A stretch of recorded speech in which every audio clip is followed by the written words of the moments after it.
Épître de Paul aux Romains, chapitre 1er.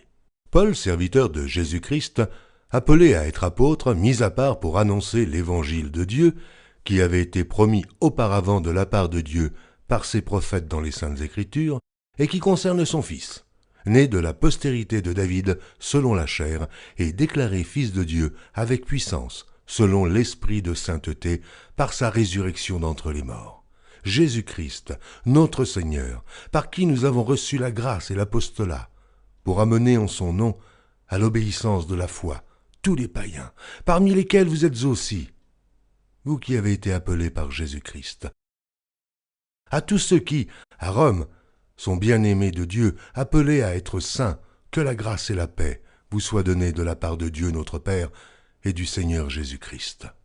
Je rends d'abord grâce à mon Dieu par Jésus-Christ au sujet de vous tous, de ce que votre foi est renommée dans le monde entier. Dieu, que je sers en mon esprit dans l'évangile de son Fils, m'est témoin que je fais sans cesse mention de vous, demandant continuellement dans mes prières d'avoir enfin, par sa volonté, le bonheur d'aller vers vous. Car je désire vous voir, pour vous communiquer quelques dons spirituels, afin que vous soyez affermis. Ou plutôt, afin que nous soyons encouragés ensemble au milieu de vous, par la foi qui nous est commune, à vous et à moi. Je ne veux pas vous laisser ignorer, frères, que j'ai souvent formé le projet d'aller vous voir, afin de recueillir quelques fruits parmi vous, comme parmi les autres nations. Mais j'en ai été empêché jusqu'ici. Je me dois aux Grecs et aux barbares, aux savants et aux ignorants. Ainsi j'ai un vif désir de vous annoncer aussi l'Évangile, à vous qui êtes à Rome. Car je n'ai point honte de l'Évangile. C'est une puissance de Dieu pour le salut de quiconque croit, du juif premièrement, puis du grec. Parce qu'en lui est révélée la justice de Dieu par la foi et pour la foi, selon qu'il est écrit, « Le juste vivra par la foi ». La colère de Dieu se révèle du ciel contre toute impiété et toute injustice des hommes qui retiennent injustement la vérité captive. Car ce qu'on peut connaître de Dieu est manifeste pour eux, Dieu le leur ayant fait connaître. En effet, les perfections invisibles de Dieu, sa puissance éternelle et sa divinité, se voient comme à l'œil, depuis la création du monde, quand on les considère dans ses ouvrages. Ils sont donc inexcusables, puisqu'ayant connu Dieu, ils ne l'ont point glorifié comme Dieu, et ne lui ont point rendu grâce.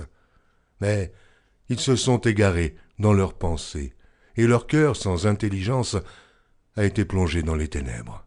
Se vantant d'être sages, ils sont devenus fous, et ils ont changé la gloire du Dieu incorruptible en image représentant l'homme corruptible, des oiseaux, des quadrupèdes et des reptiles.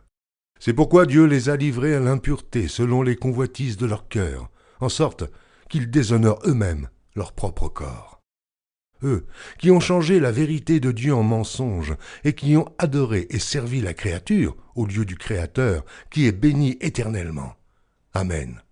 C'est pourquoi Dieu les a livrés à des passions infâmes, car leurs femmes ont changé l'usage naturel en celui qui est contre nature, et de même les hommes, abandonnant l'usage naturel de la femme, se sont enflammés dans leurs désirs, les uns pour les autres, commettant homme avec homme des choses infâmes, et recevant en eux-mêmes le salaire que méritait leur égarement.